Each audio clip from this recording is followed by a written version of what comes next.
Tatagtarin natin para hindi yung puro laman, puro taingang baboy.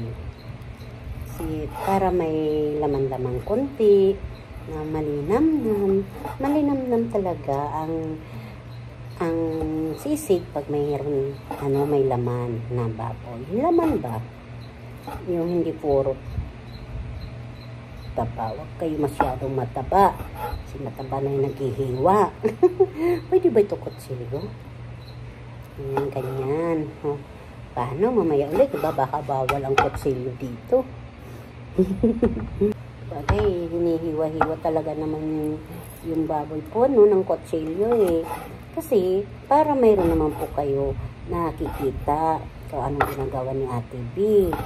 Sa inyo ba malangaw? Naku, dito sa amin malangaw. Malapit na kasi mag-i-snow kaya yan.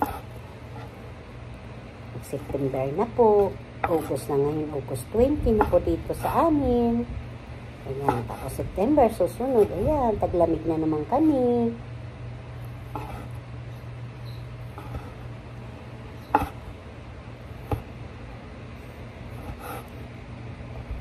Hindi naman kami makapag-uking-uking. Ano na naman yung timbang namin. Madadagdagan na naman. Ay, nako. Sige lang. Basta gagalaw-galaw lang tayo, di ba mga kababayan? Tapos gaganong-ganon, no? Sasayaw-sayaw, lalambot-lambot ang aking katawan. Kailangan pag sumasayaw ka, yung kamay mo, yung mata mo, dyan sa kamay. Kasi baka sumali doon sa sisig. Charing! Sumali doon sa sisig. Depende sa inyo ha. Kasi, alam mo naman yung taingang baboy malagkit.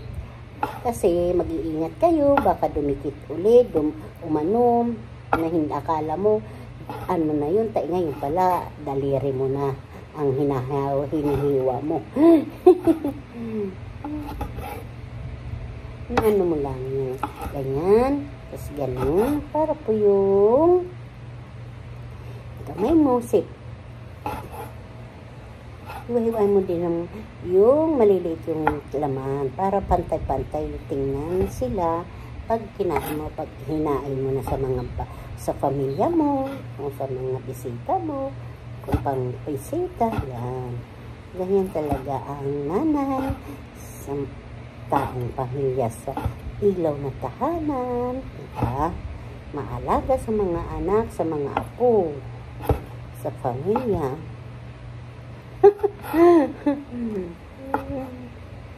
Habang kahit nagbibidyo-bidyo, ganyan. 5 piraso lang po itong hiniwa-hiwa ko yung panghalo lang ba? Hindi yung puros tainga. Dinaga ko yun. 4 na oras ba yun? Kanina pagising ko, bago ako nag-live, ilinaga ko na talaga siya. Kasi wala ako alaga ngayon. Nandito dyan yung mami niya. May apo ko, si Bibi Mayumi, ayan.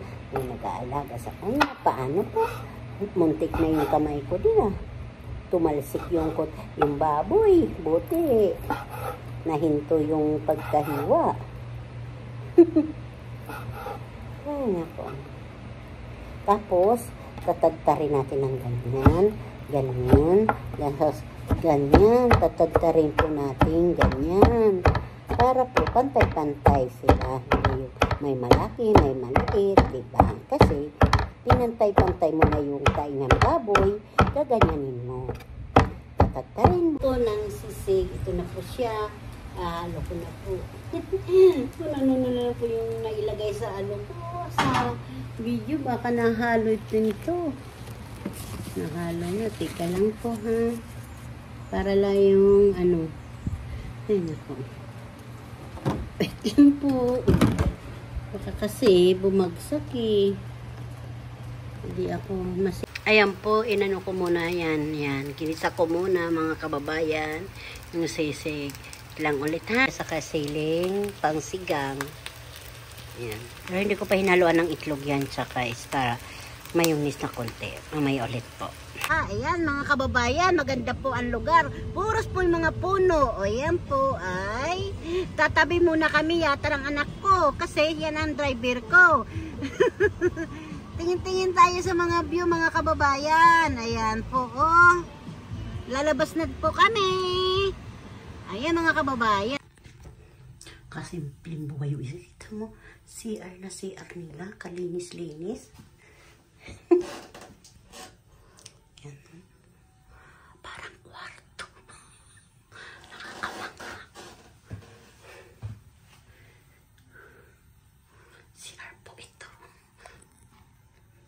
Halata talaga mga artista ang pumapasok. Ang hirap. Ang hirap pala alalay ng artista. Ang hirap ng alalay.